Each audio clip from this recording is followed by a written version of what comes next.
வணக்கம் நேர்களே, ராஜ் நியூஸ் தொலைக்காட்சியின் விவாத நேரத்திற்கு உங்களை அன்புடன் வரவேற்பது தமிழரசி சிவக்குமார்.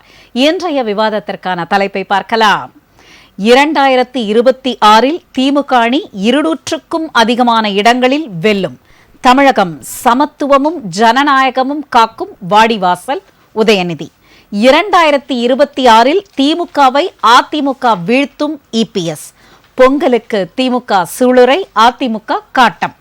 இது பற்றி விவாதத்தில் கலந்து கொண்டு பல்வேறு கருத்துக்களை முன்வைக்க வந்திருக்கும் விருந்தினர்களை ராஜ் நியூஸ் தொலைக்காட்சியின் சார்பாக வரவேற்கிறேன்.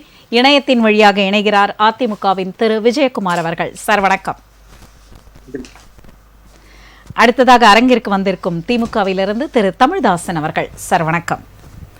நமதுரிமை காக்கும் கட்சியின் திரு செங்கை பத்மநாபன் அவர்கள். சார் வணக்கம். வணக்கம். தமிழ்நாடு காங்கிரசிலிருந்து திரு நந்தகுமார் அவர்கள். சார் வணக்கம். சார் விஜயகுமார் சார், உங்களிடமிருந்துதான் இன்றைய விவாதம் துவங்குகிறது. வாடிவாசல் அத்தனை தொலைக்காட்சிகளிலும் தமிழகத்தில் இருப்பவர்களும் உலகெங்கும் உள்ள தமிழர்கள் வாடிவாசலை நோக்கித்தான் தங்களுடைய பார்வையை செலுத்திக் கொண்டிருக்கிறார்கள். அங்கிருக்கும் காளைகளும் இலக்குகளை நோக்கி துள்ளி பாய்ந்து கொண்டிருக்கிறது. இந்த நேரத்தில் வாடிவாசல் என்ற வார்த்தை மிகவும் ஒரு பிரபலமாகி இருக்கிறது அரசியல் வட்டாரத்தில். தமிழ்நாடு துணை முதலமைச்சர் உதயநிதி அவர்கள் 2026 திமுக அணி 200க்கும் அதிகமான இடங்களில் வெல்லும் என்று சூளுரை உரைத்ததோடு ஒரு முக்கியமான விஷயத்த சொல்லியிருக்கார். சமத்துவத்திற்கும் ஜனநாயகத்திற்குமான வாடிவாசல் தான் தமிழ்நாடு என்று. உங்களுடைய முதல் சுற்று கருத்துக்களை பதிவு செய்யுங்க. அதாவது அவரு 200 சீட்டு இப்பதான் பிஜேபி 2024 பாராளுமன்ற தேர்தலில் 400 சீட்டும் நாங்கள் வெற்றி பெறுவோம்னாங்க. அதுக்கப்புறம் பாத்தீங்கன்னா தனி மெஜாரிட்டி இல்லாம இப்ப நிதிஷ்குமாரையும் சந்திரபாபு நாயுடு நம்பி ஆட்சி செலுத்த வேண்டிய ஒரு சூழல்ல அவங்க தள்ளப்பட்டாங்க. அதே போலதான் அவங்க வந்துட்டு 200 சீட்டுகளை நாங்கள் வெற்றி பெறுவோம் அப்படின்னு சொல்லின்னு இருக்காங்க, சொல்லிக்கொண்டும் வராங்க. 200 சீட்டு அவர்கள் வெற்றி பெற போவதில்லை. 200 சீட்டுக்கு மேல அனைத்து இந்திய அண்ணா திராவிட முன்னேற்ற கழகம் வெற்றி பெற்று அறுதி பெரும்பான்மையோடு எங்களுடைய பொதுச் செயலாளர் புரட்சி தமிழர் ஐயா எடப்பாடியார் அவர்கள் வெற்றி பெறுவாரு. அதுக்குண்டான சூழ்நிலைகள் தான் தமிழ்நாட்டுல இன்று நிலவி கொண்டு இருக்கிறது. அதாவது இன்றைய வேளாண் சார்ந்து தமிழர்களுடைய மாட்டு பொங்கல் தினத்தன்று எப்படி வாடி வாசலை கீழ்ச்சிக்கின காளைகள் துள்ளி குதித்து விளையாடி வருகிறதோ அதை வீரத்துடன் அடக்குகிறார்கள் நம்மளுடைய வீர இளைஞர்கள் தமிழர்கள்.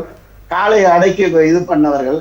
அதே போல காளையை அடக்குகின்ற திமுகவினுடைய காளையை எங்களுடைய வீரர்கள், அனைத்து இந்திய அண்ணா திராவிட முன்னேற்ற கழகத்தினுடைய வீரர்கள் அதை மடக்குவார்கள் அப்படின்ற நம்பிக்கை எங்களுக்கு இருக்கிறது, வீரமும் எங்களுக்கு இருக்கிறது. அதை நாங்கள் நிச்சயம் செய்வோம். பாத்தீங்கன்னா வேளாண் திருநாள்ல இன்னைக்கு உழவர் திருநாள் தமிழர்களுடைய இந்த நாள்ல வேளாண் குடி சார்ந்ததே நான் பேசுறேன். திமுக ஆட்சிக்கு வர்றதுக்கு முன்னாடி வேளாண் தொழில வேளாண்மை செய்தவர்களுக்கு நிறைய வாக்குறுதிகளை தந்தார்கள். ஒண்ணும் இல்ல, நாங்க நெல்லுக்கு ஆதார விலையா நாங்கள் 2000 ரூபாய் வழங்குவோம்னு சொன்னாங்க. அதே மாதிரி பாத்தீங்கன்னா கரும்புக்கு நாங்கள் ஒரு குவிண்டாலுக்கு 4000 ரூபாய் வழங்குவோம்ன்றாங்க. அதே போல பாத்தீங்கன்னா விவசாய கடன் தள்ளுபடின்னு சொன்னாங்க.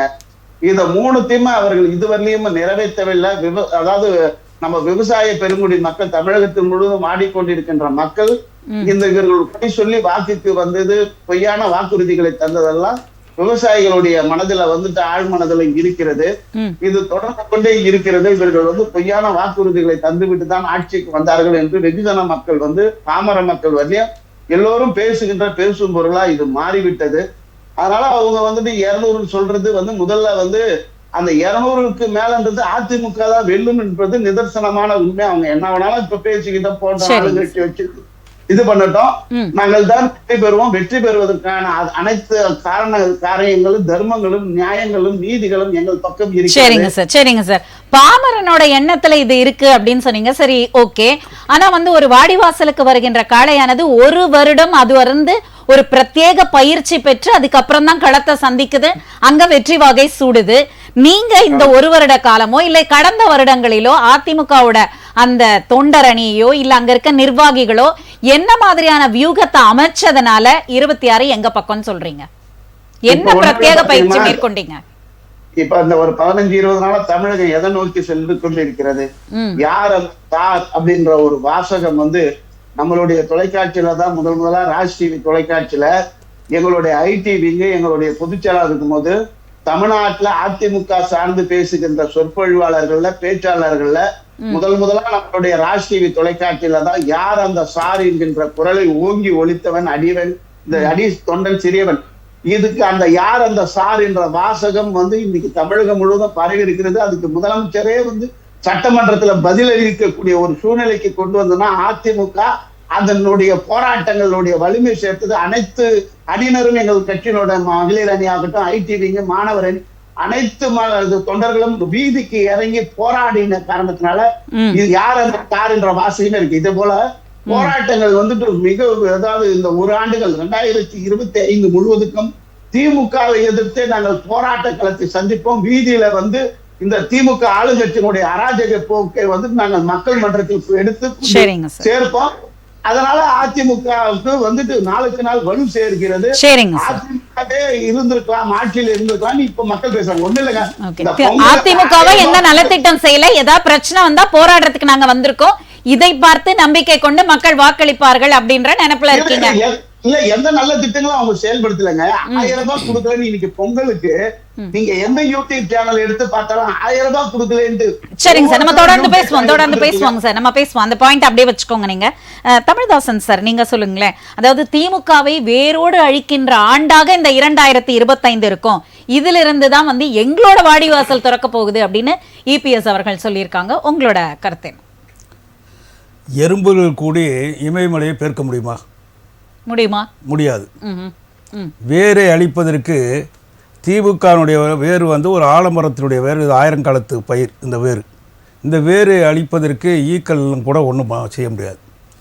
நான் என்ன கேட்குறேன் என்று சொன்னால், இவங்க இப்போ இபிஎஸ் சொல்லுகிறார், இதை போல நீங்கள் சொல்லிட்டு ஒரு கருத்தை பதிவு செய்கிறீங்க. நண்பர் விஜயகுமாரும் அதை வழிமொழிகிறார். அவங்க சொல்கிற அந்த கருத்துப்படி இதுவரை நான் நடந்திருக்கிற தேர்தல் ஆனாலும் சரி, பல்வேறு நலத்திட்டங்கள் அமைச்சர் அதாவது ஆளுங்கட்சியாக உட்கார்ந்து கோட்டையிலிருந்து முதலமைச்சர் செய்து கொண்டு இருக்கிற தளபதி அவர்கள் செய்து கொண்டு இருக்கிற ஆட்சியில் நலத்திட்டங்கள் மக்களை சென்று அடைந்திருக்கிற சாட்சியங்கள் தான் பல்வேறு தேர்தல்கள். பார்த்தீர்கள் என்று சொன்னால் உள்ளாட்சி அமைப்பில் திமுக வெற்றி, நகராட்சி, அதற்கு மாநகராட்சி, அந்த இதில் இடைப்பட்ட தேர்தலும் வெற்றி. சரி, அடுத்து எம்எல்ஏ சட்டமன்ற உறுப்பினர், அடுத்து நாடாளுமன்ற உறுப்பினர் தேர்தல், இப்படி தொடர்ந்து திமுக வெற்றி பெற்றிருக்கு. இடையிலே நடைபெற்ற தேர்தல்கள் கூட, இடைத்தேர்தலிலும் தென்பகுதியிலும் சரி, இங்கே விக்கிரவாண்டியாலும் சரி, அதற்கு முன்னால் நடைபெற்ற விலவும் கூட அந்த சட்டமன்ற உறுப்பினர் இருந்தாலும் வெற்றி பெற்றிருக்கு. இப்பொழுது கூட நாங்கள் சந்திக்க ஏற்கனவே ஈரோடு நாம் வெற்றி பெற்றிருக்கிறோம். இந்த தேர்தலெல்லாம் வெற்றி பெற்ற போது அதிமுக எங்கே போனது? அதிமுக இப்போ இவ்வளவு சொல்றாங்க, மக்களுக்காக இறங்கி நாங்க அந்த சாலையில இறங்கி போராடுறோம், நலத்திட்ட உதவிகள் வேணும்னு கேட்கறதே நாங்க தான். இதை பார்த்து மக்களுக்கு எங்க மேல ஒரு பெரிய நம்பிக்கை வந்திருக்கு. இப்ப நலத்திட்ட உதவி பத்தி அவர் சொல்றாரு. நாங்களாம் நலத்திட்ட உதவி என்ன செஞ்சிருக்குங்கிறது மக்களுக்கு நல்லா தெரியும். உதாரணமாக இப்போ கூட சட்டமன்றத்தில் கூட எங்களுடைய முதல்வர் அவர்கள் பேசினாங்க. கட்டணமில்லா விடியல் பயணத்தில் 610 கோடி பயணம் செஞ்சுருக்காங்க. மணி 610 கோடி பயணம் செஞ்சுருக்காங்க. ஏறத்தாழ 600 ரூபாயிலேருந்து 1200 ரூபா மாதம் மிச்சமாகுது பெண்களுக்கு. அது மட்டும் இல்லை, பெண்கள் படிக்க வேண்டும் என்பதற்காக தமிழ் வழியில் படித்தவர்கள் கல்லூரியில் சேர்ந்தபோது சேர்க்கிறதுக்கு அவங்க படிக்கிறதுக்காக திட்டத்தை 1000 ரூபாய் நபருக்கு என்று சொல்லி இன்றைக்கு வழங்கப்பட்டிருக்கு, வழங்கிக்கிட்டு வர்றான், தொடருது. அது மட்டும் இல்லை, புதுமை பெண் திட்டம் மட்டும் இல்லை, ஆண்களுக்கும் ஆண் பிள்ளைகளுக்கும் அது தொடருது. சரி, இது தமிழ் புதல்வன் என்ற திட்டம் 2 லட்சம் பேருக்கு இப்போ வந்துகிட்டு இருக்கு. முதலமைச்சருடைய காலை உணவு திட்டம் இருக்கு அல்லவா, அதாவது 1ஆம் வகுப்பிலிருந்து 5ஆம் வகுப்பு வரை, இந்த திட்டம் இன்றைக்கு பெண்களுக்கு மிகப்பெரிய உதவியாக இருக்குது. காலையில் வேலைக்கு போவாங்க, மிக சமையல் செய்யணும், குழந்தைகளுக்கு அதுக்கு உணவு கொடுக்கணும், வைக்கணும், இதுங்கிறது திட்டம் இருக்கு. ஏற்கனவே பார்த்தீர்கள் என்றால் நீங்கள் சொல்லுகிற திட்டம் இந்த உணவு திட்டத்தை நீதி கட்சி காலத்தில் இங்கே 1000 விளக்கு பக்கத்தில் இருக்கக்கூடிய மீர்சாப்பேட்டையில் கொண்டு வந்த திட்டம். பிறகு காமராஜர் விரிவுபடுத்தினார், பிறகு எம்ஜிஆர் அதை அந்த திட்டத்தை இது செய்தார், அண்ணா அதுக்கு முன்னால் கலைஞர், அதற்கு பிறகு கலைஞர் காலையிலே அந்த உணவு திட்டத்தில் முட்டை பழங்கள் கொடுக்கிற திட்டம், பிறகு ஜெயலலிதாவும் அது அவருக்கு தந்தவர். ஆனால் 1ஆம் வகுப்பில் இருந்து 5ஆம் வகுப்பு விரிவாக்குறது இது. அந்த திட்டம் மிகப்பெரிய பெண்களிடத்தில் இன்றைக்கு எடுபட்டிருக்கு. இது மட்டுமல்ல, 2 லட்சம் குழந்தைகளுக்கு அது போல போயிருக்கு. முதலமைச்சருடைய காலை திட்டம் 20 லட்சம் குழந்தைகளுக்கு. நான் சொல்றது பிள்ளைகள் வாழ்வாதாரத்தை இது பண்ணி இன்னைக்கு 17,55,000 பேருக்கு இந்த நிலைமை ஏற்பட்டிருக்கு என்றால் அதைத்தான் முதலமைச்சர் சட்டமன்றத்தில் பேசும்போது ஊர்தி செல்லுகிறது என்று சொன்னால், அந்த விடியல் பயணம் வருதுன்னு சொன்னால் ஸ்டாலின் பஸ் வருது என்று சொல்லுகிற அளவுக்கு மக்களிடையே பேசப்படுகிறது.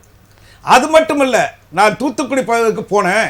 அங்கே இருக்கக்கூடிய தாய்மார்களை உழைக்க வைக்கத்தெல்லாம் பார்த்தேன். பிள்ளைகள்லாம் அந்த அனாதர் விடுதியில் அந்த உணவு அருந்தருக்கு போய் உட்காரும்போது அவர்களிடத்தில் அமர்ந்து அவர்களுடைய வாஞ்சையாக தடவை கொடுத்து எப்படி இருக்குது சாப்பாடு என்னங்கிறது பக்கத்தில் இருந்து அருந்தும்போது அவர்களே போட்டுக்கிற, அப்பா நீங்கள் செய்திருக்கிற மிகப்பெரிய பணி எங்களுடைய படிப்புக்கு உதவுது, எங்கள் பெற்றோருக்கும் உதவுது, நாங்கள் தொடர்ந்து விடுதலை, அதாவது அந்த உணர்வோடு எந்த பிரச்சனை இல்லாமல் இது போன்ற திட்டத்தை நீங்கள் வழங்கியிருக்க மிக போற்றக்கூடிய திட்டம்னு சொல்கிறாங்கன்னா, இத்தனை லட்சம் பேருடைய ஆதரவு திமுக இருக்கு.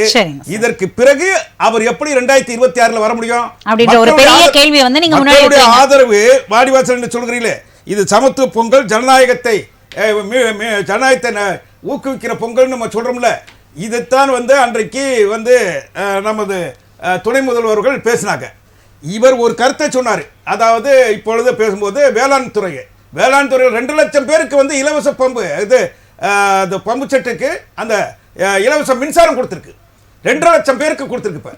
இது மட்டுமல்ல, ஏற்கனவே இந்த திட்டத்தை அதை ஒடுக்கிறதுக்காக ஜெயலலிதா ஒரு சட்டம் கொண்டு வந்தார். அது எதிர்ப்பு குரல் காரணமாக எல்லாம் விடப்பட்டது.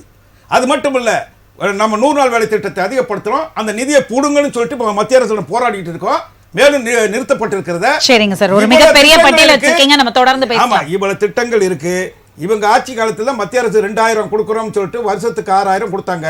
அந்த திட்டத்தில் கொள்ளடிக்கப்பட்டது, ஊழல் செய்யப்பட்டதுன்னு சொல்லிட்டு விழுப்புரம் பகுதி, திருவண்ணாமலை பகுதியெல்லாம் பிடிச்சாங்க. இப்படிலாம் இருக்கு மோசடி செய்யப்பட்ட திட்டங்கள். வேளாண் துறைக்கு மிகப்பெரிய தனி பட்ஜெட் என்று நிதிநிலை அறிக்கை உருவாக்குனதே திராவிட முன்னேற்ற கழகம், தளபதி அவருடைய ஆட்சி. உதயநிதி ஸ்டாலின் இதை விரிவாக பேசியிருக்கிறார் என்பதை நான் சுட்டிக்காட்ட. சரிங்க சார், நன்றி சார். பத்மநாபன் சார், நீங்க சொல்லுங்க. அதாவது இல்ல, அவருக்கு நீங்க பதில் கொடுத்தே ஆகணும், அதனாலதான் நான் உங்ககிட்ட கேட்கிறேன். ஒரு வரி கொடுத்துட்டு ஓகேங்க சார். ஏன்னா தொடர் வெற்றிகள் எங்களுக்கு சாட்சி அப்படின்னு சொன்னது மட்டுமில்லாமல் தொடர் தோல்விகள் இருக்கும் ஒருவர் எப்படி அந்த 2025 திமுகவை வேரோடு சாய்க்கும் அப்படின்ற ஒரு மிகப்பெரிய கேள்வியை முன் வச்சிருக்காரு. அவர்களுடைய சாதனை பட்டியலையும் மிகப்பெரிய பட்டியல். அதுல ஒரு பிரேக் எடுத்து தான் நான் உங்ககிட்ட கேள்வியை கேட்கிறேன். உங்களோட கருத்தை பதிங்க. சகோதரர் சொன்னாரு, இந்த மாதிரி அத்தனை தேர்தலையும் நாங்கள் வெற்றி பெற்றிருக்கோம், உள்ளாட்சி தேர்தலாம் வெற்றி பெற்றிருக்கோம், பார்லிமெண்ட்டு சட்டமன்றம் சொன்னார். அப்போது ஏன் இப்போ நடந்து முடிந்த காலாவதியான ஒரு உள்ளாட்சி தேர்தலை ஏன் நடத்த முடியல, ஏன் நடத்தக்கூடாது? தயவு செஞ்சு புரிஞ்சுக்கோங்க. தேர் இன்ஸ் எவ்ரிதிங். அது மட்டும் இல்லாமல் ஒரு 10 பேட்டர்ன் ஆஃப் கொஷின் வச்சுருந்தாங்க. 15 லட்சம் ரூபாய் உங்கள் பாக்கெட்டுக்கு வந்ததா, 2 கோடி பேருக்கு வேலை கொடுத்தாங்களா, தமிழுக்கு கம்மி சமஸ்கிருதத்துக்கு அதிகம், நீட்டு அப்படின்னு சொல்லிட்டு ஒரு 10 ஸ்டாண்டர்டாக ஒரு 10 தடவை அதே ஸ்டாண்டர்ட் பிரிண்டட் ஃபார்மில் வாசிச்சுடுவாங்க. மக்களும் நாங்களும் போய் ஏமாந்து போட்டிருக்கோம். இனிமே அந்த பாட்ஷா பலிக்காது. ஏன்னா அவங்க எவ்வளோ வேணா விலை ஏற்றிக்கிட்டோம், எவ்வளோ வேணா வரி சுமத்திக்கிட்டோம். ஒன்றே ஒன்று தான், வீட்டில் இருக்க பொம்பளைங்களுக்கு ஒரு பாதுகாப்போம், வீட்டில் இருக்க பெண்களுக்கு ஒரு பாதுகாப்போம், வெளியில் போயிட்டு வர்ற பசங்களுக்கு போதை பிரச்சனை இல்லாமல் வீட்டுக்கு சேர்ந்தா போதும்னு இருக்க தவிர, தயவு செஞ்சு ஒருபோதும் திமுகனுடைய கொம்பு சீவும் அரசியலும் கூட்டணியை வலுவாக வைத்துக் கொண்டு வெற்றி கொள்ளும் சூழ்ச்சியும் ஈடுபடாது. அவங்க வலுவாக வைத்துக் கொள்வது எப்படி சூழ்ச்சின்றீங்க? அது தந்திரம் இல்லையா? அது அரசியல் சூழ்ச்சிக்கும் பெரிய வித்தியாசம் இல்லாமா? அந்த சூழ்ச்சி தந்திரத்தெல்லாம் ஓரம் கட்டி வச்சுட்டு மக்கள், நீங்க என்ன சொல்லியிருக்கீங்க, 25 திமுக, 50 திமுக, 75 ஆண்டும் திமுக தான் ஆட்சி. நீங்க 100வது ஆண்டு திமுகலையும் தமிழகத்தை ஆளுங்க. இன்ப நிதியில, உதயநிதியில இன்ப நிதி கூட செய்ய மாட்டோம். ஆனா உங்களுடைய செயல்பாடு மக்கள் சார்ந்து இருக்கணும்ன்றதான் என்னுடைய வேண்டுகோள். சரிங்க சார். என்ன சொன்னாரு, பஸ் ஸ்டாலின் பஸ் வருது, உண்மைதான் அவர் சொன்னார். அறிந்து அறியாமல் அவர் அறியாம ஒரு உண்மை சொல்லியிருக்காரு. ஸ்டாலின் பஸ் போக்குவரத்துக்கு மகளிருக்கு நீங்க இலவசம் கொடுத்துருக்கீங்க, கை கட்டி வணங்குகிறோம், சிறப்பே இல்லை, அதில் எந்த பிரச்சனையும் இல்லை. ஆனால் எந்த ஒரு பஸ்ஸும் ஓட மாட்டேங்குது, நடு வீதியில் நிற்கிது, தள்ளி விடுறாங்களே, பஸ் டயர் வெடிச்சு போகுது, பேட்டரி இல்லாமல் நிற்குது, வண்டி அதுலேருந்தே பிள்ளைகள் விடுறாங்க, மேலே ஒழுகுது. தயவு செய்து நிர்வாகத்தை நீங்கள் சீர்படுத்தணும். அதுதான் என்னுடைய முதல் கட்டமா. சரிங்க சார். நந்தகுமார் சார், அதாவது உள்ளாட்சி தேர்தலை நடத்தவில்லை என்றால் அங்கேயே அவர்களுக்கு ஒரு நம்பிக்கை இல்லை, தள்ளாடுகிறது. அப்படி இருக்கிற அந்த தள்ளாட்டத்திலும் எப்படி 26ல் 200ன்னு சொல்ல முடியும் அப்படின்ற ஒரு கேள்வி வச்சுட்டாரு. உங்களோட கருத்தை. எல்லாருக்கும் வணக்கம். இந்த நிகழ்ச்சி பார்த்தீங்கன்னா நீங்கள் ஒரு சுற்று நீங்கள் வடிவமைச்சிருக்கீங்க. அந்த சுற்றின்படி தான் முதல்ல அதிமுகவில் பேசினார், அதற்கு பதில் திமுகலேருந்து பேசினார். திமுகவுக்கு பதில் சொல்ல வேண்டியது அண்ணனோட வேலை. அதுக்கப்புறமா தான் நான் பேச வேண்டியிருக்கோம். ஆனால் பார்த்தீங்கன்னா திமுக அண்ணன் பேசி முடிச்ச உடனே என்ன கை காமிச்சு இவரை பேச வைங்க இவரை பேச வைங்க. உங்களுக்கு மரியாதை கொடுத்து எனக்கு உங்களுக்கு வாய்ப்பு கொடுக்கறாரு. எனக்கு அது மரியாதை என்று நீங்கள் சொல்லலாம். ஆனால் பார்த்து கொண்டிருக்கும் மக்கள் நினைப்பாங்கன்னா இந்த மாதிரி எந்த தேர்தல் வந்தாலும் இந்த நீ நின்னுக்கோ, இந்த நீ நின்னுக்கோ, இந்த அண்ணன் நின்னுப்பா, இந்த தம்பி நின்னுப்பான்னு கை காமிச்சு விட்டு போற கட்சி சேர்ந்தவங்க இவங்க அப்படித்தான் இருப்பாங்க. அந்த கட்சி சார்ந்தவங்க இல்ல, அந்த கட்சிக்கு சார்பா பேசுறவங்களும் அப்படிதான் இருப்பாங்க. இல்ல சார், மக்கள் சார்பா பேச சார். பஸ் ஓடலன்னு சொல்றது மக்கள் சார்பா. நீங்க 12,000 பஸ் ஓடுது, அதுல ஒரு பஸ் ஓடலன்னா பஸ் ஓடலன்றீங்க. இன்னைக்கு போய் பாருங்க, நீங்க கோயம்பேடுல போய் நின்னு பாருங்க, பெண்களை பாருங்க, காலை 4:30 மணிக்கு உரிமையா கூட தூக்கி நிக்குது. இப்ப பஸ் வருவான்டா, இப்ப 12B இங்க வருவான்டா நிக்குது, அழகா ஏறுறாங்க. 6 மணிக்கு மயிலாப்பூர்ல இருந்து கடை விரிக்கிறாங்க, வியாபாரம் பண்றாங்க. எந்த ஊரும் எடுத்து பாருங்க நீங்க. இன்னைக்கு மக்கள் குறிப்பா மகளிர் ரொம்ப ரொம்ப சுகமா இருக்காங்க இந்த ஒரு விடியல் பயணத்தால. அதுக்கப்புறம் அண்ணன் நம்ம விஜயகுமார் அண்ணன் சொன்னாரு, நாங்க வாடி வாசல்ல எகிரி வரும் காளைகளை மடக்கி பிடிக்கும் வீரர்கள் சொன்னாங்க. அங்க குறைஞ்சது 500 காளைகள் எகிரி வருது, 500 பேர் நிக்கிறாங்க. ஆனா பிடிக்கிறது 50 காளை தான், மீதி 450 காளைகள் நாங்க தான். அப்ப மெஜாரிட்டி யாரு நீங்க அதுல நீங்க தெரிஞ்சுக்கணும். 450னா பாத்துக்கங்க, நாங்க தான். அதுதான். அதனால நீங்க சும்மா வீம்புக்கு பேசலாம். இன்னைக்கு திருவள்ளுவர் தினம், திருவள்ளுவர் தினத்தை முன்னிட்டு 25வது ஆண்டு விழாவை அங்க கன்னியாகுமரியில மாண்புமிகு முதலமைச்சர் பண்ணும்போது என்ன சொன்னார்? ஒரே ஒரு அதை சொன்னார், மக்களுக்கும் தமிழுக்கும் உழைப்பதே என் வாழ்நாள் கடமையினர். இப்போ வாழ்நாள் கடமை என்ன ஏற்கனவே சாதிச்சுட்டாங்க. அண்ணன் எல்லா லிஸ்டும் சொல்லிட்டார். அதாவது மகளிர் உரிமை தொகையில இருந்து கடைசி வரைக்கும் பார்த்தா இன்னைக்கு மெட்ரோ ரயில் இங்க இருந்து கன்னியாகுமரி அடுத்தது போறோம், ஓசூருக்கு ஏர்போர்ட் போறோம். இந்த மாதிரி ஒவ்வொரு திட்டம் குழந்தைங்களுக்கு சாப்பாடுக்கு எல்லாமே பண்ணியாச்சுங்க. இந்த சாதனையை மக்கள் நம்புறாங்க, இது தொடரும் நம்புறாங்க. இது தொடரும் நம்புறதுனால 200 இல்ல, எங்களோட லட்சியம் 230, நிச்சயம்தான் 200. மீதி சொச்சம் 4 தான் மீதி பேருக்கு. அதை நம்ம சொல்ல முடியாது, யாருக்குன்னு சொல்ல முடியாது. ஏன்னா முதல்ல இவங்களுக்கு மக்கள் நம்பணுங்க. சரி, உங்களுக்கு என்ன நம்பிக்கை சார்? 200 திமுக வரும்ன்ற நம்பிக்கை உங்களுக்கு எதனால? ஏங்க சாதனைகள் எண்ணிலடங்கா சாதனைகள் சொல்ல முடியலையே. இப்ப பாருங்க, இப்போ அவர் அண்ணன் பார்த்து சொன்னாரு, அதிகமா பேசாரு, கூட்டணியில அவர் இருக்க போறது இல்ல, மனசுல வச்சுக்கிட்டு கூட்டணியில நாங்க இருக்கிறோமா இல்லையாங்கிறத அப்புறம் முடிவு பண்ணிக்கலாம். ஆமா, இன்னும் அது இன்னும் ஒரு விஷயம் இருக்கு. அதெல்லாம் எங்க தலைமை டெல்லியில தான் முடிவு பண்ணுவாங்க. அவங்க சகோதரத்துவம், எங்களுக்குள்ள சமத்துவம், சமூக நீதி இழை விட்டு ஊழல் பூசல் ஆடி கொண்டிருக்குது இல்ல, அப்படியே இணைஞ்சு கயிறா போயிட்டு இருக்குது. இன்னைக்கு கன்னியாகுமரியில பாத்தீங்கன்னா கண்ணாடி பாலம் போட்டிருக்காங்களே, அந்த பாலம் மாதிரி நாங்க இறுக பற்றி கொண்டிருக்கிறோம். என்ன காரணம் பாத்தீங்கன்னா, இங்கு இருக்கும் ஜனநாயகத்தை காப்பாற்ற வேண்டும் என்றது ஒரே ஒரு குறிக்கோள். ஜனநாயகத்தை காப்பாற்ற வேண்டும் என்றால் அரசியலமைப்பு சட்டத்தை முதல் காப்பாற்ற வேண்டும். அரசியலமைப்பு சட்டத்தை காப்பாற்றினால் அங்க சமூக நீதி மலரும். இந்த சமூக நீதி மலரும் எங்க மலரும்னா தமிழன் தான் வாடிவாசல் என்று முதலமைச்சர் சொன்னது தவறே கிடையாது. சரிங்க சார், சொல்லுங்க சார். செங்கல் பத்மநாபன் சார் இவ்வளோ அழகா ஒரு அனாலிசிஸ் போட்டு ஃபார்முலாவோட சொல்லியிருக்காரு. நிறைவாக சமூக நீதி தமிழகத்தில் தான், அதை காக்கும் கட்சியாக திராவிட முன்னேற்ற கழகம், அவங்களோட ஆட்சி தான் அமையும். அப்புறம் இதுல எங்க உங்களோட ஃபார்முலா? சமூக நீதி, சமத்துவம், மாநில உரிமை, ஜனநாயகம், இதெல்லாம் எங்கேயும் போகாது. இனிமே அந்த பித்தலாட்ட அரசியல் தயவு செஞ்சு கொஞ்சம் காலத்துக்கு நிறுத்துங்க. மக்கள் அரசியல பாருங்க. சார் சகோதரர் சொன்னார், மின்சாரம் 2 லட்சம் மின்சாரத்தை கொடுத்துருக்கேன், மின்சார இணைப்பாக கொடுத்துருக்கேன் விவசாயிகள் சொன்னீங்க. ஏற்கிறேன், மகிழ்ச்சி. எனக்கு அதிமுக திமுகவையும் ஒரு கோட்டில் தான் பார்க்குறோம், அதில் ஒன்றும் பிரச்சனை கிடையாது.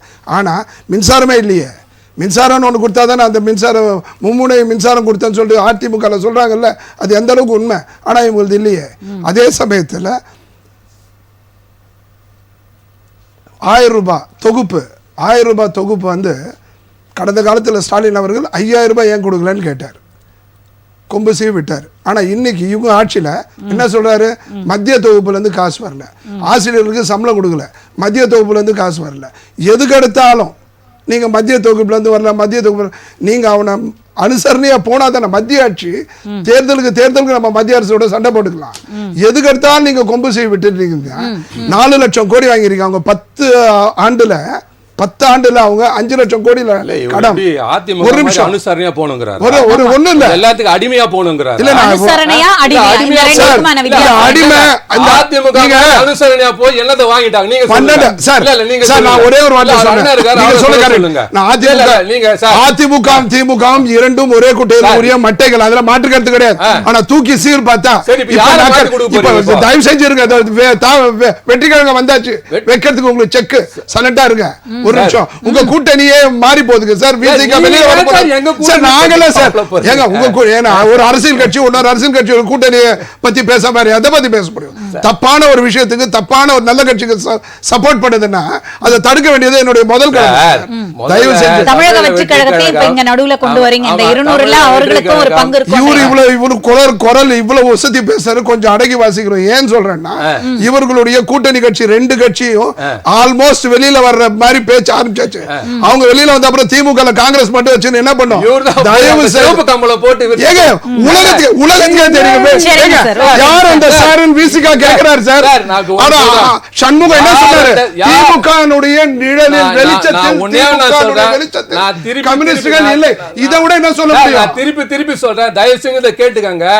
யார் அந்த சாருங்கிற மாதிரி இனிமேல் அந்த வார்த்தையை நீங்க யூஸ் பண்ணாதீங்க. ஏன்னா 2G விட பவர்ஃபுல் வார்த்தை சார். ஒரு மனிதாபிமானம் ஒரு மனிதாபிமானம் ஒரு பெண்ணை பெற்றவள் பெண்களோட பிறந்தவங்கள கண்டிப்பா யாரோட பேச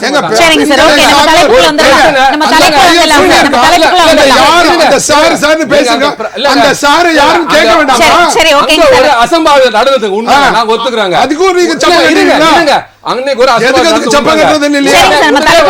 எடப்பாடியாரும் இவங்க தமிழிசை அக்காவும் போனாங்க, அங்க போராட்டம் நடத்தினாங்க, உடனே கைது செஞ்சாங்க, எல்லாமே நடந்துச்சுங்க. இன்னைக்கு நீதிமன்றம் அந்த கையில எடுத்து போராட்டம் நடந்துட்டு இருக்குங்க. அதே நீதிமன்றம் என்ன சொல்லுச்சு? நீங்க யாரும் இதை வந்து அரசியலாக்காதீங்க, வியாபாரமாக்காதீங்க சொல்லிருக்காங்க. அதே மீறி நீங்க பண்றீங்க.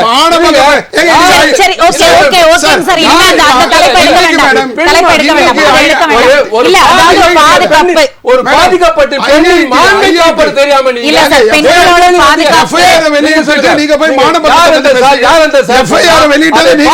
பெண்ணுக்கும் அந்த குடும்பத்தாருக்கும் இருக்கும். ஓகேங்க சார், அதாவது பெண்களுடைய கவர்னர் மாளிகை முன்னாடி உண்ணாவிரதம். சரிங்க sir, okay okay. Tamizhdasan sir நீங்க சொல்லுங்க. அதாவது எப்படி வந்து நீங்கள் ஒரு பெரிய பட்டியலை வெளியிட்டீர்களோ அதே போல இபிஎஸ் அவர்களும் ஒரு பெரிய பட்டியலை வெளியிட்டிருக்கார். மருத்துவமாக இருக்கட்டும், நீட்டாக இருக்கட்டும், எத்தனை மாணவர்கள் மருத்துவம் படிக்கிறார்கள் அது அதிமுக ஆட்சியில் தான். தடுப்பணை கட்டப்பட்டது அதிமுக ஆட்சியில் தான். மின்சாரம் சரியாக வழங்கப்பட்டது அதிமுக ஆட்சியில் தான் என்று நீண்ட பட்டியலை வெளியிட்டு இந்த பட்டியலெல்லாம் மக்களோட மனசுல நிச்சயமாக இருக்கும். அதற்காக தார்மீக உரிமையோடு நாங்கள் வாக்கு கேட்கும் பொழுது அத்தனையும் ஓட்டுகளாக மாறும். நாங்கள் திமுகவை 2025 வேரோடு ஒழிப்போம் அப்படின்னு ஒரு பெரிய நம்பிக்கையை வெளியிட்டிருக்காரு. உங்களோட பதில் கருத்து என்ன? மின்சாரத்தை பொறுத்தவரை கலைஞர் அவர்கள் தான் 7100 மெகாவாட் மின்சாரத்திற்கு திட்டங்கள் போட்டு அதற்காக நிதி ஒதுக்கீடு பல ஆயிரம் கோடி ஒதுக்கினார். அதற்கு பிறகு அதிமுக வந்துச்சு. அதிமுக ஆட்சியில் அந்த திட்டத்தை நடைமுறைப்படுத்துவதற்காக அதை வந்து கிடப்பில் போடப்பட்டு இருந்தது. உடன்குடி திட்டத்தை கூட அதை நடைமுறைப்படுத்தாமல் உச்சநீதிமன்றமே நீதிமன்றமே கண்டித்தது. அது திரும்பப்பட்ட வரலாறு இருக்குது. செய்யாறு அந்த திட்டம் அப்படியே இருக்குது. அதே மாதிரி பிஎஸ்என்எல் இது தொடங்கக்கூடிய அந்த திட்டமும் அப்படியே இருக்குது. மனநிலையில் இருந்த அந்த திட்டம்லாம் இருந்தவொடனே கலைஞர் வந்து மறுவடிக்க அது 11800 மெகாவாட் மின்சார திட்டமாக மாற்றினார். அதற்கு பிறகு அதிமுக தொடர்ந்த பிறகு அந்த ஜெயலலிதா அம்மையார் அப்புறம் உடல்நிலை குன்றி போனாங்க. அப்புறம் அதுக்கப்புறம் இபிஎஸ் வந்தார். அவர் காலத்தில் மிகப்பெரிய அதாவது ஒரு யூனிட் மின்சாரத்தை வந்து 3 ரூபா 50 பைசாக்கு வாங்க வேண்டிய திட்டத்தை மின்சாரத்தை 11 ரூபா 50 பைசா வாங்கினார் என்று சொல்லி வழக்கு கூட இருக்கு. அந்த குற்றச்சாட்டு இருக்கு. இப்போ வழக்கு இருக்கு. நான் என்ன சொல்றேன்னா இந்த திட்டத்திற்கெல்லாம் அடிப்படை இன்னைக்கு 18000 மெகாவாட் மின்சாரம் தயாரிக்கக்கூடிய அளவுக்கு உயர்த்தப்பட்டு 21000 மெகாவாட்டுக்கு இன்னைக்கு இப்போ நெருங்கி இருக்கு. அதுக்கு காரணம் என்ன? வீட்டினுடைய பயன்பாடு, குடும்பத்தில் பயன்பாடு, தொழிற்சாலைகள் பெருக்கம் மற்றும் வந்து பல்வேறு ஆயத்த பணிகள் இப்ப வந்திருக்கனாலதான் தொழிற்சாலைகள் இங்க தேடி வருது. தடையில்லா மின்சாரம் கிடைக்குது. ஏதோ ஒன்றெண்டு இருக்கலாம், ஆனா அதையும் நிவர்த்தி செய்யக்கூடிய அளவுக்கு இருக்கு. இல்லாம கிடையாது. தடையில்லா மின்சாரம், குடிநீர் பிரச்சனை, தொழிலாளர்கள் கிடைப்பது, அது ஒற்றைச்சாளர் முறை. இதனால் பல்வேறு அமெரிக்கா இருந்தாலும் சரி, வளைகுடா நாடுகளா இருந்தாலும் சரி, சிங்கப்பூர் போன்ற நாடுகளில் தொழிலை கொண்டு வந்து நிரப்புகிறார். என்று சொன்னால் இல்ல, இதற்கெல்லாம் மின்சாரம் இல்லாம வர முடியுமா? அதெல்லாம் தயாநிதி இருங்க. மாறன் காலத்தோட இருங்க. முடிஞ்சு போச்சு. இப்ப எதுவும் வரல சார். இல்ல எல்லாம் குஜராத்துக்கு போயிட்டு இருக்கு. நண்பர், இல்லங்க நீங்க வந்து ஒரு பேர் சொல்லுங்க. குஜராத் ஒரு பேர் சொல்லுங்க. இல்லங்க, நீங்க ஒரு பேர் சொல்லுங்க. இல்ல நீங்க வந்து தவறா வந்து இங்க இருந்து இதே போச்சு. ரைட் இன்ஃபர்மேஷன் இருக்கு. ஆமா. கோர்ட் கேளுங்க. நீ பேர் சொல்லுங்க. எவ்வளவு இருக்குன்னு சொல்லி எந்த கேளுங்க. கம்பெனி பேர் சொல்லுங்க சார். ஏங்க என்னிடத்துல இந்த சாதனை திட்டமே இருக்கு. நீங்க அது தேர்தல் அறிக்கை. என்னிடத்துல சாதனை திட்டம் அது தேர்தல் அறிக்கை சார். தேர்தல் அறிக்கை இது தேர்தல் அறிக்கை. தேர்தல் அறிக்கை மாதிரி லைனா படிப்பீங்க. இதுக்கு வந்து சாதனை திட்டம் ஒண்ணு இல்ல சார், உங்களை குறை சொல்ல. தயவு செஞ்சு மக்கள் நலன் சார்ந்த பணி பண்ணுங்க சொல்றேன். உங்களால முடியும். உங்களால முடியும். தவறான பேச்சுகள் எல்லாம் பேசக்கூடாது. அடுத்து என்னன்னு தெரியுமா? இவர் சொல்றாரு பெண் பாலியல் பலாத்காரம் வந்து அண்ணா இன்னைக்கு ஐஐடி இல்ல சார். இன்னைக்கு ஒரு பெண் சீனியர் சார். ஆமா ஒரே ஒரு நிமிஷம் மேடம். புதுவையில பல்கலைக்கழகத்துல நேற்று நடந்த விவகாரம் என்ன? இதே மாதிரி ஒரு பல்கலைக்கழக கல்லூரியில நடந்திருக்கு சார். என் வாழ்க்கைய பத்தி பேசுங்க சார். பகுதி விடுறாரு. நாட்டுல நடக்குது. நாட்டுல அப்ப நம்ம நாட்டுல நாங்க ஏத்துக்கிறீங்களா? உங்க அதாவது பிஜேபி நண்பர்கள் அதை போல அங்க இருக்கக்கூடிய அதிமுக நண்பர்கள் தலையிட்டது, பெண்கள் பாலியல் பலாத்காரம் செய்தது, துன்புறுத்தல் செய்தது. யாரா இருந்தாலும் இரும்பு கரம்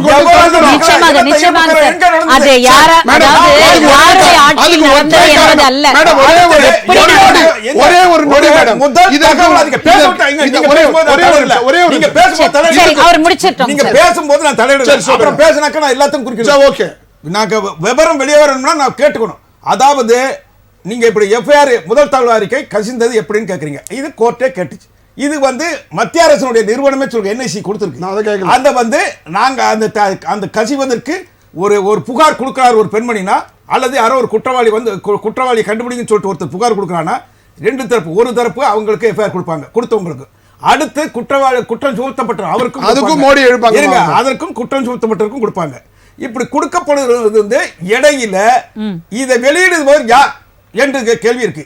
பதிவேற்றம் செய்யும் போது அது என்ஐசி சொல்லி இருக்கு, மத்திய அரசினுடைய நிறுவனமே சொல்லியிருக்கு. அதுல காலதாமதத்தில் நடந்திருக்கான்னு நான் கேட்கிறேன்.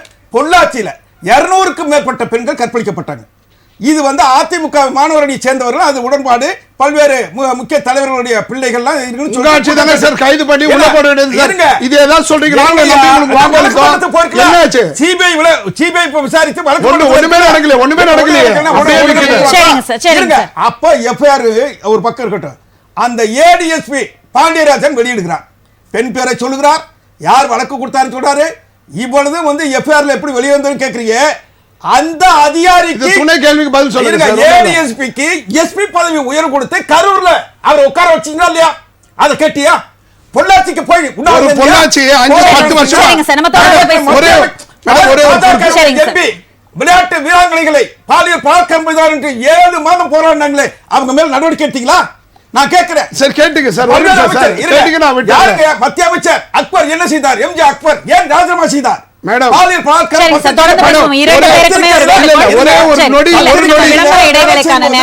பலாத்காரம் செய்தார் என்பது குற்றச்சாட்டு. மத்திய அமைச்சரிலிருந்து வெளியேறியிருக்கிறார் இல்லையா? அதிமுக அமைச்சர் மணிகண்டன் ஏன் உள்ளே சென்றார்?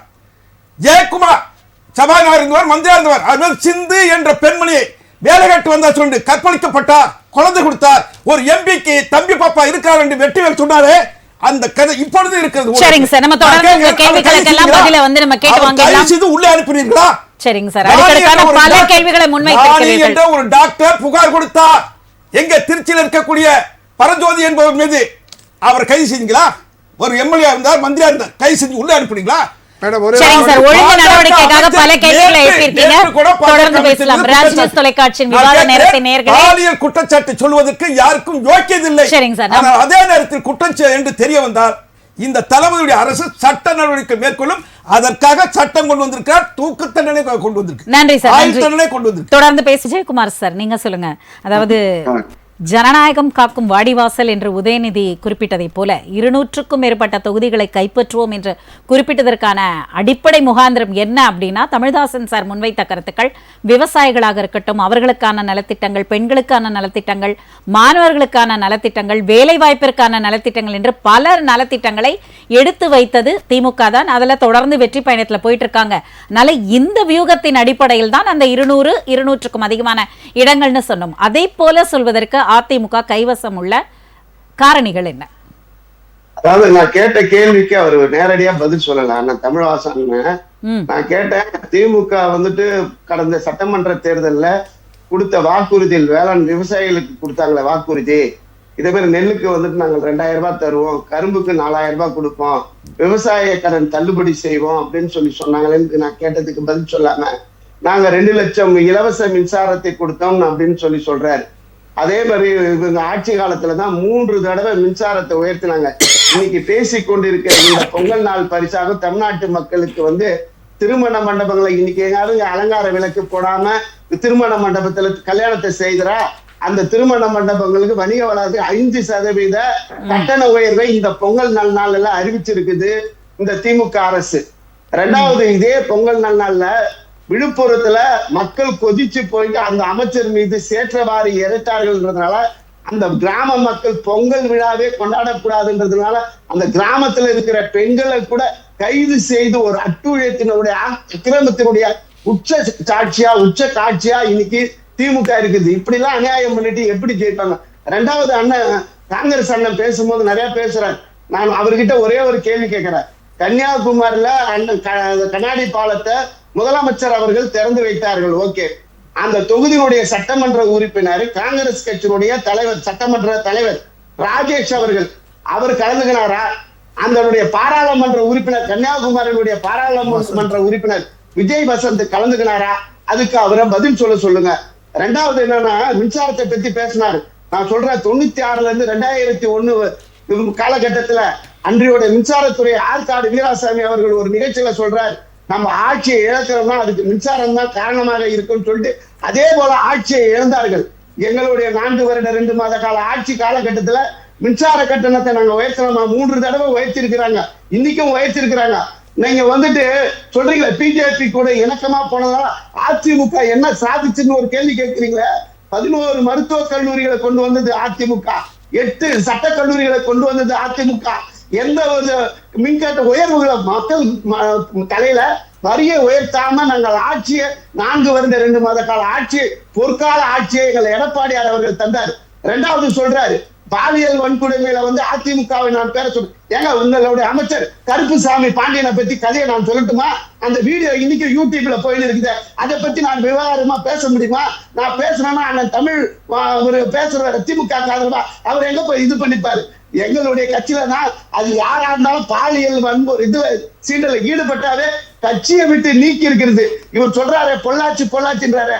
பொள்ளாச்சியில நாங்க சிபிஐ விசாரணை வச்சோம். இன்னைக்கு கூட சபாநாயகர் சட்டமன்றத்துல ஓபன் சேலஞ்ச் வச்சிருக்கும் போது அந்த சேலஞ்சை ஏற்றுக்கொண்டு சபாநாயகர் கிட்ட எடுத்துட்டு போயிட்டு ஆதாரங்களை எடுத்துட்டு போய் கொடுத்த இயக்கம் அனைத்து இந்திய அண்ணா திராவிட முன்னேற்ற கழக இயக்கம். இவர்கள் என்ன நடவடிக்கை எடுத்தாங்க?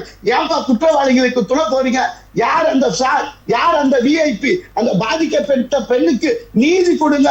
அந்த இனிமே தமிழ்நாட்டுல எந்த ஒரு பெண்ணுக்கும் இதே போல ஒரு பாலியல் சீண்டல் நடக்கவே கூடாது என்பதற்காக யார் அந்த சார் என்று நாங்கள் வீதிக்கு வந்து கேட்டா அண்ணன் சொல்றாரு, தயவு செய்து யார் அந்த பெண் அப்படி பாதிக்கப்பட்ட பெண்ணை பத்தி வெளியிடக்கூடாதுன்னா ஏன் வந்துட்டு நம்மளுடைய இவர் அருண் அவர்கள் வந்துட்டு கமிஷனர், சென்னை மாநகர கமிஷனர் வந்து அவசரமா அது தொடர்பு உள்ளவன் ஒருவன் தான் எஃப்ஐஆர் வெளியிட்டதெல்லாம் எப்படி வெளியிட்டாங்க? அதுக்குதான் இந்த யார் போட்ட வழக்கு? அது அதிமுக வழக்கறிஞர் வரலட்சுமி போட்ட வழக்குல நீதிமன்றம் ஒரு வழிகாட்டுதல் அமைச்சு 3 பெண் IPS அதிகாரிகளை நியமிச்சு ஸ்பெஷல் சிறப்பு புலனாய்வுத்துறையை அமைச்சிருக்குதுன்னா யார் காரணம்? அதிமுக காரணம். மக்கள் பிரச்சனைக்காக நாங்க எடுத்து நாங்கள் எல்லாம் செய்திருக்கிறோம். நாங்க எங்களுடைய ஆட்சி பொறுத்தால் ஆட்சி. நீங்க பதில் சொல்லுங்களேன். இந்த நீங்க திட்டத்துல சரிங்க சார். ஓகே, விஜயகுமார் சார், இல்ல ஒரே குறுக்கிடுவதற்கு மன்னிக்கவும். தமிழ்தாசன் சார் வந்து ஒரே கருத்து தான் வச்சார். அந்த ஆட்சி பொற்கால ஆட்சின்னு சொன்னீங்க, சரி ஒத்துக்கிறோம். அதற்கப்புறம் ஏன் அந்த தொடர் தோல்விகள்? அப்ப தொடர் வெற்றிக்கு ஒரு வெற்றியுமே காணிக்கையாக கொடுக்கப்பட்டது. ஆனால் இந்த தொடர் தோல்விக்கு என்ன காரணம்? அது பொற்கால ஆட்சியா இருந்தா ஏன் தொடர் தோல்விகள்? ஏன்னா தமிழ்நாட்டிலேயே முதலமைச்சர் வேட்பாளராக அதிக தடவை தோற்கப்பட்டவர் யார் தெரியுமா? இவர் சொல்றாரு, இவருடைய தலைவர் கருணாநிதி தான் 1977. சார், அதிமுக தோற்கடிக்கப்பட்டதற்கு காரணம் என்னன்னு மட்டும் சொல்லுங்க சார்.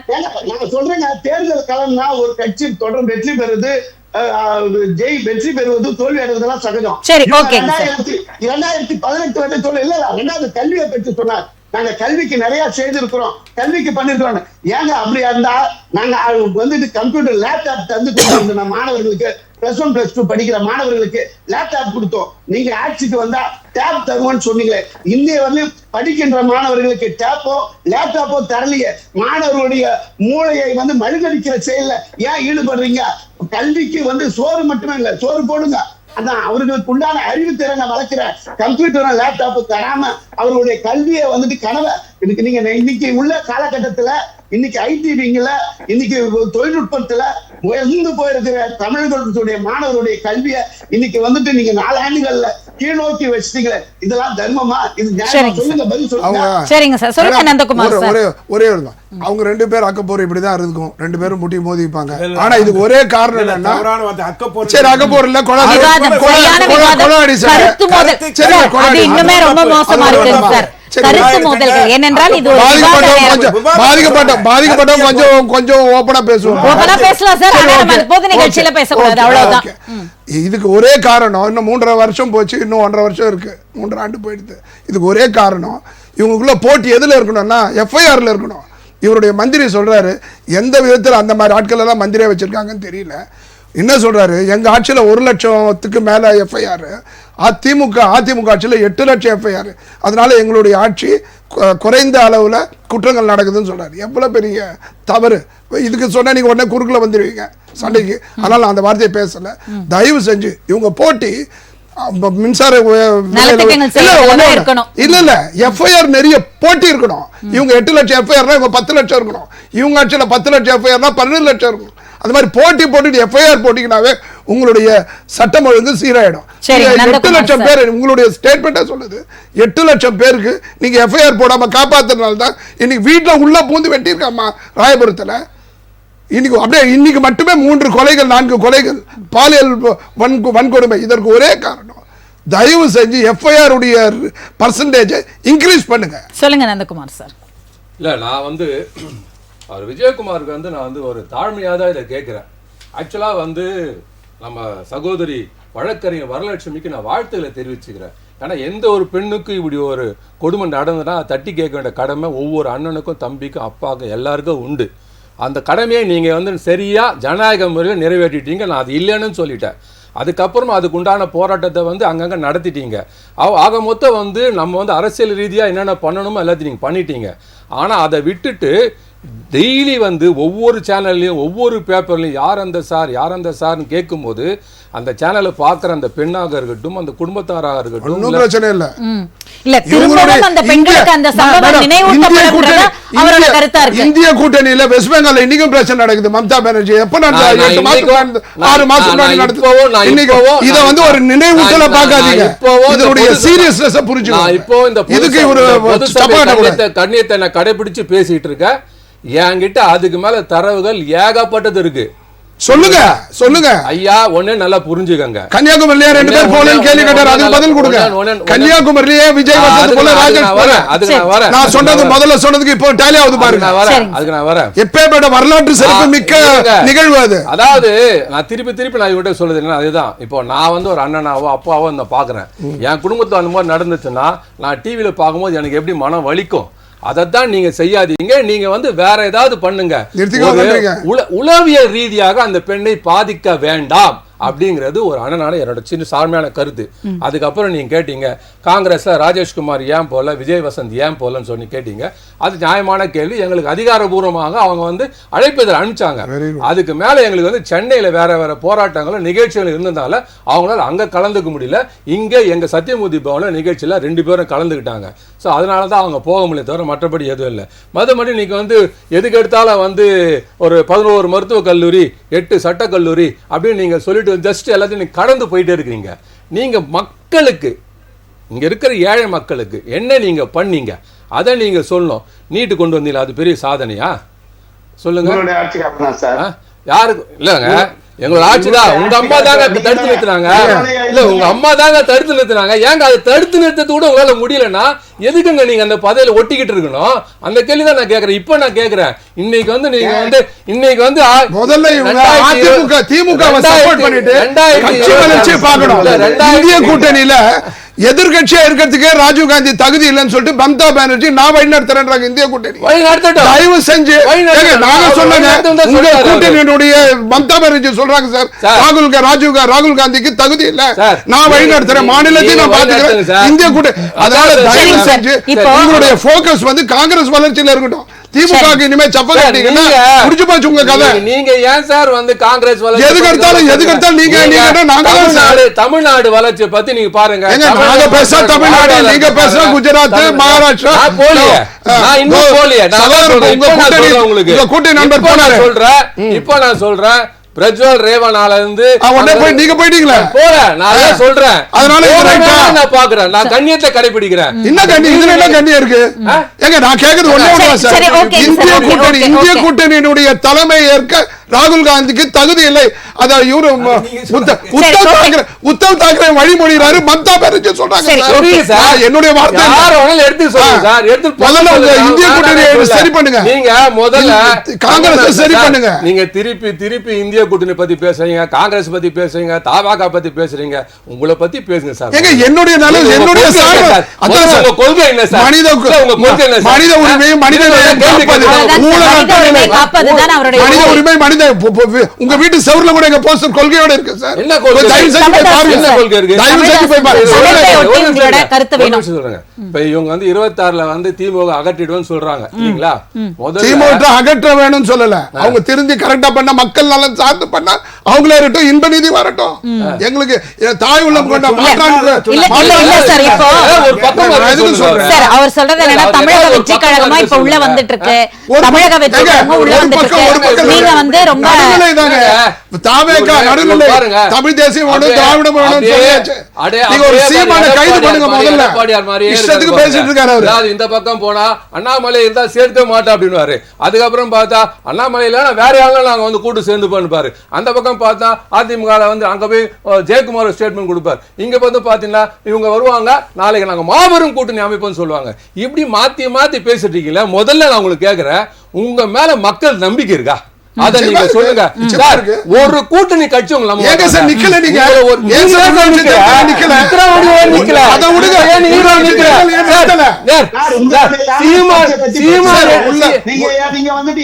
எடப்பாடியார் பத்தி எல்லாம் பேசுவேன்.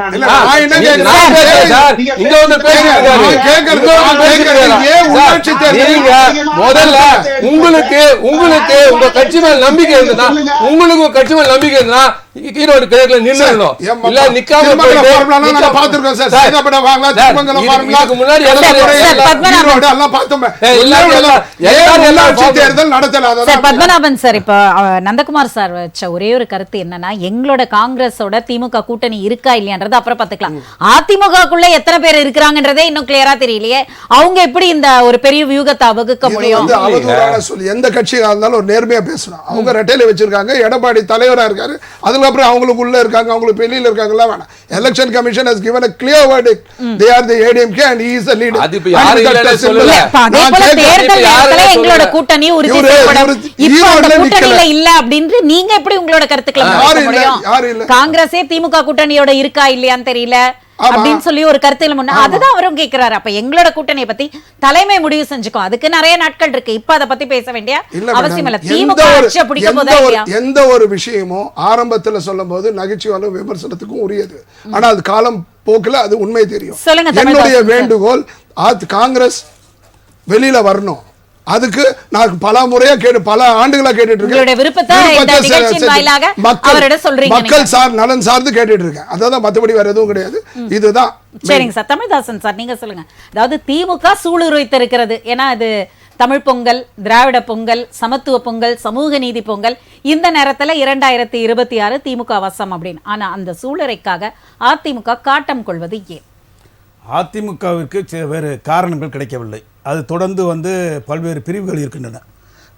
அவர்களுக்காக அரசியல் நடத்துகிறார்களா, மக்களுக்காக அரசியல் நடத்துகிறார்களா, இல்லை ஆளுங்கட்சிக்கு எதிராக அரசியல் நடத்துகிறார்களா என்பது அவருடைய பேச்சில் இருந்து தான் அது புரிந்து கொள்ள மக்கள் புரிந்து கொள்வார்கள். பொதுவாக வந்து மற்ற கட்சிகளை பற்றி பேசுவதற்கு இது இல்லை. எங்களுக்கு ஆரோக்கியமான ஒரு எதிர்க்கட்சி தேவை. எப்போவுமே ஒரு ஆளுங்கட்சிக்கு அண்ணா சொன்னது போல மிக தெளிவாக சொல்லியிருக்கிறார்.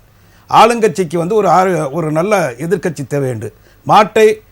மாட்டுக்கு எப்படி மூக்கணாங்கரி தேவையோ, ஆற்றுக்கு எப்படி அணை தேவையோ, காருக்கு எப்படி பிரேக்கு தேவையோ அதுபோல் ஒரு ஆளுங்கட்சிக்கு என்பது ஒரு அழகான ஒரு எதிர்க்கட்சி தேவை என்று மிக தெளிவாக சொல்லியிருக்கிறார். ஆனால் இந்த கட்சிகள் அப்படி செயல்படுகின்றனவா என்றால் கிடையாது. இப்போ உதாரணமாக பார்த்தீங்கன்னா ஆளுநர் வந்தார். ஆளுநர் வந்து அவர் கருத்தை சொல்லிட்டு வந்து வாக்கிங் மேன் போல வந்து நடந்துட்டு போகிறாரு. தமிழ்த்தாய் வாழ்த்து பாடப்படுது, அதுதான் வந்து மரபு. ஏற்கனவே எம்ஜிஆர் காலத்து இது, அதுக்கு பிறகு ஜெயலலிதா, கலைஞர் தொடர்ந்து இதெல்லாம் நடந்துக்கிட்டு இருக்குது. பல்வேறு அமைப்புகளில் வந்து எல்லாம் இருக்குது. இவரே வந்து பெரியாரை மாற்றுறாரு. ஆளுநர் அட்ரஸில் ஆளுநர் ஒரு பெரியார் வேண்டாம், அண்ணா சொல்ல மாட்டேன், காமராஜர் சொல்ல மாட்டேன், பல்வேறு இதுகளில் வந்து தமிழ்நாடுன்னு சொல்ல மாட்டேன், தமிழகம் தான் சொல்லுவேன் என்று ஒரு கொள்கை வைத்துக்கொண்டு அதற்கு இடையில தேசிய கீதத்தை பூத்துக்கிறார். இதுவரையும் நம்ம தேசிய கீதத்தை புறக்கணிக்கல. ஒரு மன்றம் தொடங்கினவொன்னே ஆளுநர் உரைக்கு முன்னால் தமிழ் தாய் வாழ்த்து, அதுக்கு பிறகு ஆளுநர் உரை. அது அவர் ஆங்கிலத்தில் படித்தவுடன் சபாநாயகர் வந்து தமிழ் மொழியில் வாசிப்பார். அதற்கு பிறகு இறுதியாக முடிக்கும்போது தேசிக்கு தான் இதுதான் நமது மரபு, அதை நம்ம பின்பற்றுறோம்.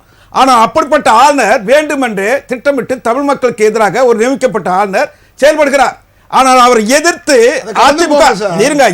அதிமுக வந்தது, எடப்பாடி வந்தார்களே, அவர்களுடைய கட்சியை சேர்ந்தவர்கள் வந்தார்களே, அந்த ஆளுநரை எதிர்த்து குரல் கொடுத்தார்களா? மக்கள் மத்தியில் நீங்கள் போய் பேசுவது இருக்கட்டும், ஒரு தமிழ் இன உணர்வு, மொழி உணர்வு, ஒரு நாட்டுக்கான இது வந்து மிகவும் அவமதிப்பு என்று சொல்லும்போது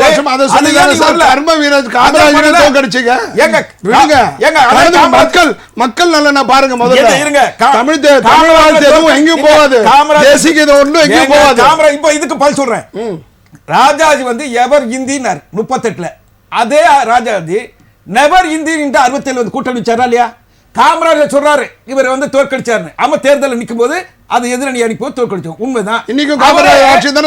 அதே அவரே வந்து தன்னுடைய குடியாத்தத்தில் நிற்கும் போது அந்த தேர்தலில் என்ன நடந்தது? தருமபுரி இடைத்தேர்தலில் குணாலா குலக்குழந்தே என்று சொல்லி அன்றைக்கு பேசினார். ஆறு அண்ணா வந்து அவருக்கு வாக்களிக்க சொன்னார். அதே திமுக மட்டுமல்ல, திராவிடர் கழகம் அவர் சொன்னார் பச்சை தமிழர் காமராஜ் என்று சொன்னார் பெரியார். நாங்கள் ஏதாவது பண்ணோமா இல்லையா? சென்னை மாநகராட்சி திமுக கைப்பற்றியது. இதே காமராஜருக்கு சிலை சிம்கானா மைதானத்திலே முன்னாலே சாலையில் வைத்து நேரு பிரதமர், கருத்து முரண்பாடு தான், ஆனா நேரு கொண்டு வந்து திறக்க வைக்குமா இல்லையா? அதே மாதிரி பண்ணுங்க. காமராஜர் மறைந்து அந்த தலைவர் செய்ததை உங்க மகனையும் பண்ண சொல்லுங்க. காமராஜர் உங்க தலைவரை பண்ண சொல்லுங்க. எதுக்கு தான கொம்பு செய்வீங்க? 10 ரூபாய் வராது. 4 லட்சம் ரூபாய் கடன் வாங்கி இருக்கீங்க. 5 லட்சம் 6 லட்சம் மட்டும்தாங்க. 5 லட்சம் 6 லட்சம் கடன் வாங்கி இருக்கீங்க. இந்த கட்சி ஆனா எம்ஜிஆர் மறைந்த பிறகு அவர் நிறைவேறதுக்கு சிறப்பு பிஜேபி எதிர்த்து மத்திய அரசு வராம ஜெயலலிதாவை 4 லட்சம் கோடி இல்ல 6 லட்சம் கோடி வாங்கி ஜெயலலிதாவை அப்ப 6 8 கோடி மக்களுடைய தலையில என்று சொல்லி கடன் சுமை ஜாஸ்தி ஆயிடும். சரிங்க சார், அதனால வந்து நிறைவான கருத்து அது கருத்தியல் மோதலாக கட்சியினுடைய அன்றைக்கு எதிரணியில் நிற்கும் போது மோதத்தான் சிறப்பு நிறைவான கருத்து வாங்கிடலாம். உங்களுடைய நிறைவான கருத்து என்ன ஒரு வரியில்? விஜயகுமார் சாருடைய கருத்துக்கள் வாடிவாசல் குறித்து. அதாவது வந்து வாடிவாசல் வந்து எங்களுக்கு நம்பிக்கையினுடைய வாசலா இருக்கிறது. அதாவது மக்கள் கேட்பது விடியலை அல்ல, வெளிச்சத்தை. அந்த வெளிச்சத்தை 2026 புரட்சி தமிழர் ஐயா எடப்பாடியார் அவர்கள் தருவார்கள். இந்தியா கூட்டணி, அதாவது ஒரு சிம்டம்ஸ் தெரியுது இல்லையா? இந்திய கூட்டணி வந்து இந்தியா முழுவதுக்கும் நீடிக்கவில்லை, அது உடைந்து கொண்டே வருகிறது. விரைவில் அது தமிழகத்திலும் உடைவதற்கான அறிகுறிகள் தென்பட்டு விட்டன. திமுக கூட்டணி உடைவதற்கான அத்தனை சாத்தியக்கூறுகளும் நடந்து கொண்டே இருக்கிறது. அது விரைவில் உடையும். அதே போல வந்து அண்ணன் தமிழ்தாசன் சொன்னாரு, ஏனடி எதுக்கடி இந்த நெருக்கடி அப்படி எல்லாம் வந்துட்டு இமயம் உடையாது, இமயம் இது உடையாது. சரிங்க சார், நம்ம நிறைவான கருத்துக்கு வந்துட்டோம். மதுரை பாறை அல்ல, பாறை. தாக்கப்பட்ட போது அவர்களுடைய ரத்தத்தை பார்த்து என்ன சொன்னார் அவங்க தலைவர்ன்றது அவருடைய இப்படி திமுக வந்துட்டு கொச்சைப்படுத்தி பேசுவது வாடிக்கை. ஆனா நாங்கள் வந்து அதிமுக எப்போதும் நாகரிகத்தை காப்பாற்றுவோம். நன்றி சார், நன்றி நன்றி.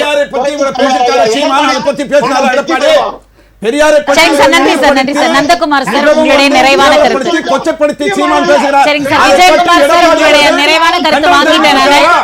அதிமுக கண்டனம் தெரிவித்திருக்கிறதா? ஒரே நிமிஷம். திராவிட இயக்கத்தை இந்த மண்ணில் எவன் பேசினாலும் அவன் எங்கள் மயிருக்கு சமம். எவனும் எங்க திராவிட சார் அதெல்லாம் வேண்டாம் சார். வாடிவாசல் பத்தி ஒரே வரியில உங்களோட கருத்துக்களை கேட்டா சொல்லிட்டீங்க நீங்க. வந்து சீமானை கண்டித்திருக்கிறார், ஒரு பெருந்தலைவரை, தந்தை பெரியாரை, வாழ்ந்து மறைந்த தலைவரை. நன்றி விஜயகுமார் சார், நன்றி. நந்தகுமார் சார், நீங்க ஆரம்பிச்சிருங்க, நேரம் இல்ல. அதாவது வணக்கம். விடுங்க விடுங்க, ஒரு நிமிஷம். அண்ணனோட ஆசைக்கும், அதாவது வந்து திமுக தலைமையான கூட்டணி உடஞ்சிடும் சொன்னதும் இவருக்காக வழி வச்சு காத்துட்டுருக்காரு. இவங்களோட ஆசை வந்து நிறைவேறட்டும். அதுக்காக நான் அட்வான்ஸ் வாழ்த்துக்களை தெரிவிச்சுக்கிறேன். இந்த கூட்டணிங்கிறது வந்து எப்படி பார்த்தீங்கன்னா, அண்ணல் அம்பேத்கர், கர்மவீரர் காமராஜர், இங்கே பகுத்தறிவு பெரியார், இந்த 3 பேரும் கலந்து செய்த சமூக நீதி கூட்டணி. இந்த கூட்டணிங்கிறது உடையாது. அப்பப்போ சில சலசலவுக்கு வரும், நாங்கள் பேசிப்போம்.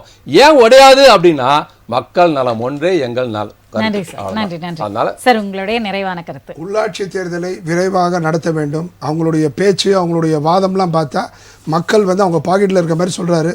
அப்படி இருக்கும்போது உள்ளாட்சி தேர்தல் விரைவாக நடத்தணும்.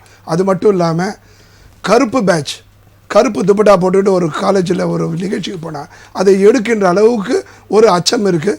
அதை உணர்ந்து மீண்டும் மீண்டும் பதிய வைக்கிறேன், திமுகனுடைய எதிர்ப்பாளி அல்ல நான். அதே சமயத்தில் மக்கள் சார்ந்த ஆட்சி இல்லை என்பது தான் என்னுடைய கோபம்.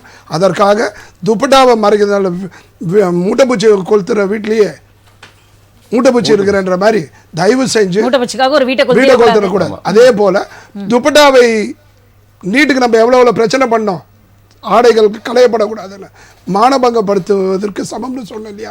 அப்படி இருக்கும்போது துப்பட்டாவை, கருப்பு துப்பட்டாவை மறைக்கிற அளவுக்கு அச்சம் வந்திருக்கு. அந்த அச்சத்தை மேலும் பெரிதாக்கி கொண்டு உங்களுடைய மக்கள் நலன் பணியாக இருக்க வேண்டிய தேவையில்லை. மோடியை எதிர்த்து ஆட்சி செய்து எதிர்த்து பேசி 4 லட்சம் கோடி 6 லட்சமாக மாற்றி 8 கோடி மக்களுடைய தலையில் கடன் சுமை ஏற்ற வேண்டாம். இவரே அண்ணனே சொல்லியிருக்காரு, சகோதரியே சொன்னார். கடந்த காலத்தில் அவருடைய தந்தை திமுக மத்திய கொள்கை முரண்பட்டாலும் எப்படிலாம் சிறந்த முறையில் அவர் வழி நடத்தியிருக்கார். அதே போன்ற சூழ்ச்சியும் சாணிக்கும் தளபதி அவர்களும் மோடியிடம் கொள்ள வேண்டும்.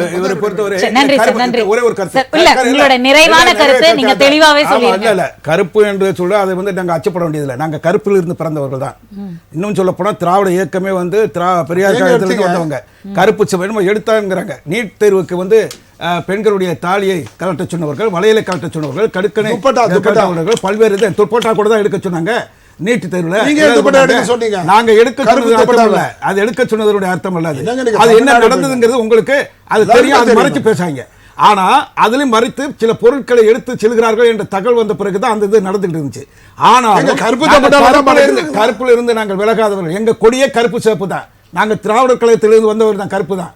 அதனால் திராவிட இயக்கம் ஒரு அச்சம் இருக்கு, மகிழ்ச்சி, அதை தொடர்ந்து செய்யுங்க. அதை வந்து நீங்க தவறான ஒரு பேச்சை பேசி அதை நிறைவான கருத்தை சொல்லுங்க சார். இப்ப வாடிவாசல் பற்றிய உங்களுடைய கருத்து. அதான் வாடிவாசல் உறுதியாக இந்த திராவிட முன்னேற்ற கழக காலை வெற்றி பெறும். இது அடக்க முடியாத காலை, இது கொம்பு சீவி விடப்பட்ட காலை. இந்த காலையை பிடிப்பவர்கள் காயந்தான் பட வேண்டும் ஒழிய அவர்கள் வந்து வெற்றி பெற முடியாது என்பதை நான் தெரிவித்துக் கொள்கிறேன். ஏற்கனவே அண்ணா சொல்லியிருக்கார், காளையை அடக்கவனை கல்யாணம் செய்து கொள்வாயா, மாட்டை அடக்கவனை மணவாளனை ஏற்றுக்கொள்வாயா என்றால் அந்த பெண் சங்காலத்து பெண் சொல்வாள், ஐயோ காளையே பாடுபடுத்துகிறானே, காளையே இந்த பாடுபடுத்துகிறானே, நான் என்ன பாடுபடுத்துவான் என்று அந்த பெண் சொன்னது போல இந்த காளை படுத்துகிற பாடு எதிர்க்கட்சிகள் அடக்க முடியாத காளை. இது வெற்றி கூட்டணியுடைய காளை. காங்கிரஸ், கம்யூனிஸ்ட், பொதுவுடைமை கட்சி மற்ற கட்சிகள் தொடர்ந்து சென்னையில் நடத்துறாங்க.